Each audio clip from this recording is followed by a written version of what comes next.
Hello, everyone. Thanks for joining and welcome back to Wall Street Bullion. Our guest today is my good friend Jeffrey Tucker, the founder and president of the Brownstone Institute and the author of The Market Loves You, Why You Should Love It Back. Welcome back, Jeffrey. Yeah, it's good to be here. Thank you.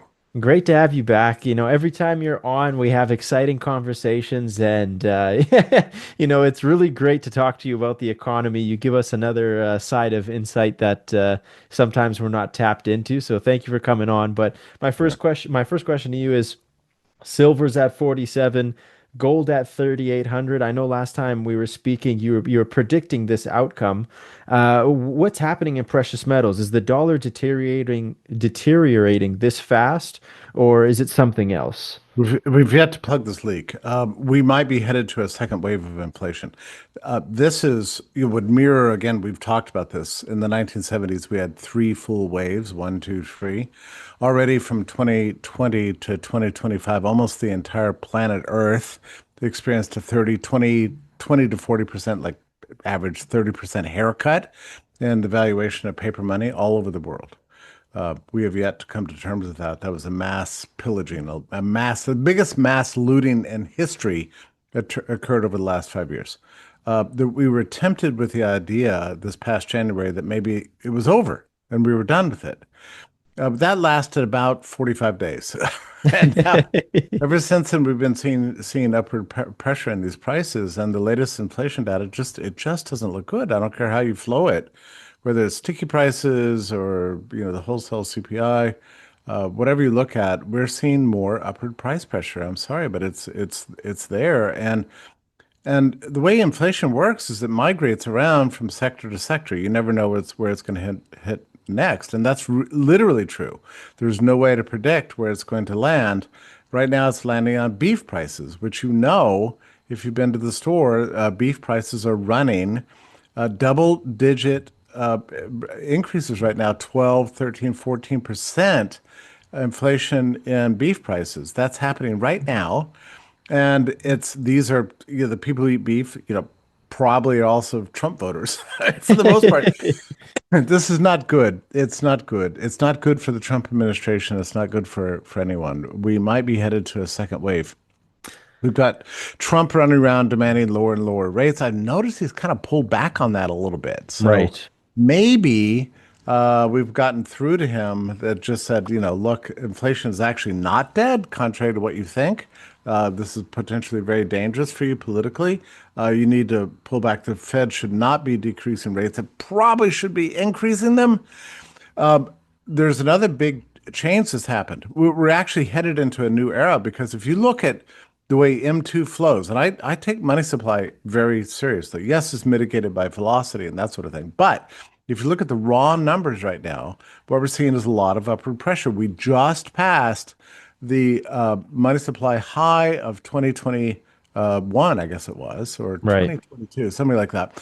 Very wicked inflation. The greatest inflation, in U.S. history, probably outside of the colonial period or maybe the Civil War or something. And but then we saw a big swooping down to try to suck all the stuff out of the economy, which has basically saved us from hyperinflation.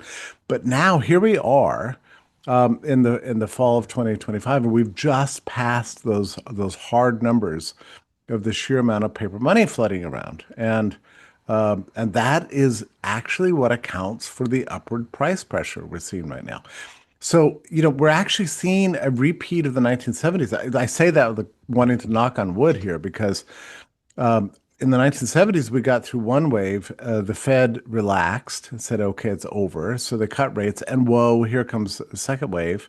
They raised rates, crushed that, relaxed, and said, okay, we're done with that.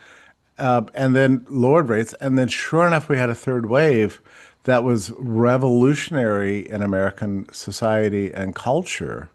And it was terribly brutal, and nothing has been the same since. We've not had anything like a recovery in household income in real terms since those days, despite the introduction of two incomes per household. I mean, it was a devastating thing. So is that where we're headed?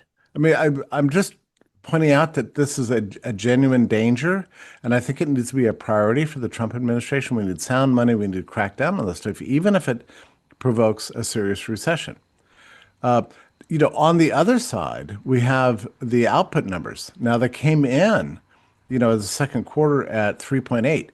But did you notice there was no great, champagne being popped and, no streamers flying, nobody cheering Yeah, about that? why is that? The reason is that the data was entirely skewed by a collapse in imports. Now, why would imports so profoundly affect real GDP numbers?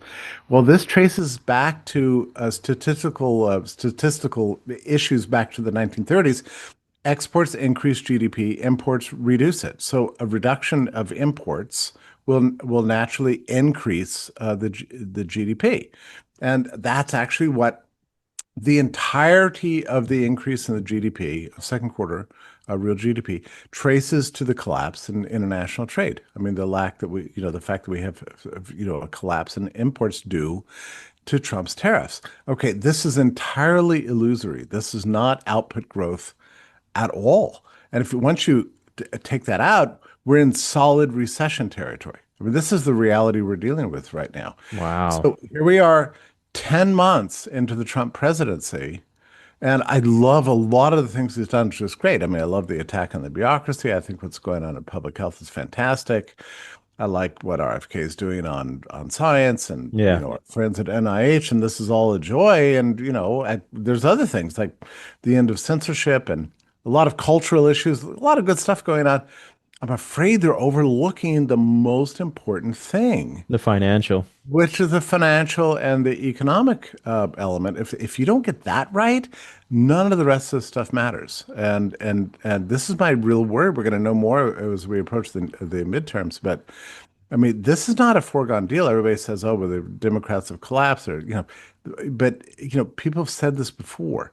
And if inflation takes off again, if we don't get output up, we're going to be, well, I say we, but the Republicans and Trump, they're risking absolutely everything about their legacy right now.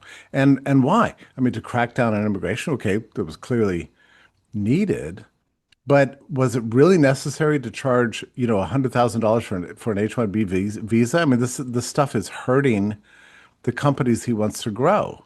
And the tariffs are really another form of taxes. I mean, Yeah. yeah, yes, we have trade problems, but is tariffs the way to fix them? Probably not. I mean, it's not going to inspire new economic growth. The only way we're going to get growth is tax cuts, not tax increases, which is what tariffs are. And we need more leaning in on deregulation. But Right. anyway, if you have any doubt about where we are, just look at precious metals prices. The last time we talked, I was predicting that we were going to blast past $40 on silver, and urging people to, like, if you need that sterling silver set, buy it now Yeah, yeah. because I it's remember talking to you about that. yeah, I'm afraid we're going to go through another period in which people are going to be buying silver to melt it down and sell it. I mean, like this is so bad. And as somebody who loves silver, I don't want to see people buying, cool silver things and melting them down. I think this is terrible. I mean, this is terrible. I hate this.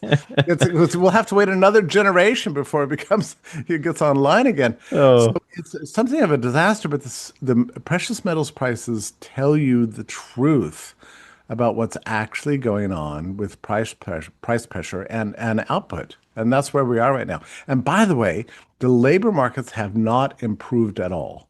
And you talk to anybody in the job market right now, they will tell you it's harder now than it was certainly 10 years ago, but even like 2 years ago. So things are getting worse. A lot of this Trump inherited, right? He probably inherited a recession when he came to power. yeah. Nobody said that. Well, Brownstone said that. We put out a big study about that. But nonetheless, whatever he's doing right now is not enough to restart a growth path, and it's not enough to stop this inflation. So this is a profound. I hope that the Trump administration is listening right now because we need some serious focus on this. I mean, there's a lot at stake right now. We've got to get this right. Hello, my silver and gold bugs. I just wanted to say thank you so much for watching the video. Hit the subscribe button, hit the like button, and also hit the notification bell so you don't miss any future uploads. Back to the video. And you nailed it, Jeffrey. My question is, let's say we have we have another history repeating where, we're in, let's say in 2025 or in 2026, we have another, a third wave, like what the 70s happened with Volcker. They could raise interest rates at that time because debt levels weren't what we have today.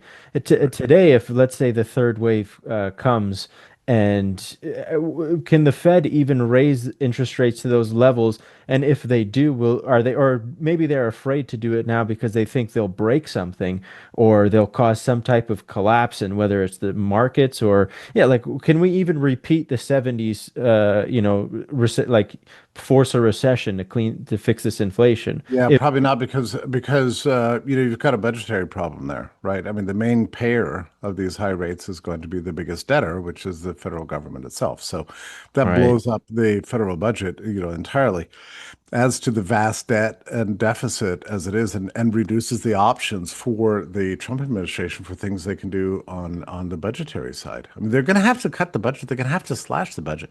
I mean, Trump wanted to get away from this. He didn't want to do it. Yeah, I get it. Like everybody wants to spend money, but now's not the time. And there's another factor too. We got out of that third wave of inflation in the 1970s by putting households to work, right? We used to have one income per household. By 1985, it was more typical than not that a household, even with school-age children, had two sources of income. That was the first time in American history anything like that happened. All right, so that Wow. was that you tap that well of prosperity. It's like, okay, let's make all moms go to work and call it liberation, right? Let's make them tax slaves. Work, work, work.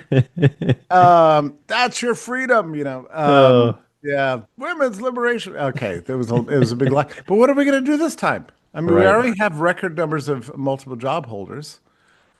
People are suffering Yeah. so much. It's only the upper income right now that's not feeling it, but everybody else. And you only need to go through the grocery lines and talk to people what they're saying, whether it's the rents or the mortgage payments or the property taxes or the groceries bills. It's these are extremely hard times as it is. If we get another wave of inflation and we are starting to see upward price pressure now. You can look at all the charts, whether it's Right. inflation or sticky prices, whatever, we're seeing upward pressure on prices, and look at the precious metals. They usually Yeah. forecast pretty well where we're headed. So yeah, I'm very, very concerned about this, and I worry because there's a lot of political issues. As I say, a lot of the things the Trump administration has done has been great. The getting rid of DEI and all these things. It was absolutely essential uh, for the preservation of civilization. What they've done, but they risk it all if we have an economic collapse and everybody blames Trump. Welcome to the Cayman Absolutely. Islands, a premier offshore jurisdiction where natural beauty meets financial stability. Here, your wealth is more than secure. It thrives in one of the most trusted and respected financial centers in the world. For over a decade, SWP has been the trusted choice for precious metal investors worldwide. Our purpose-built 6,000 square foot facility sets a new standard in precious metals storage. We are proud to be one of the only vault operators approved by the London Bullion Market Association. Beyond safeguarding your assets, we're committed to making a difference in our community by supporting local causes and events that reflect our values. As we continue to expand and innovate our services, we ensure that your wealth is safe and strategically positioned to shield you from the uncertainties that lie ahead. Strategic wealth preservation, trusted today and ready for tomorrow.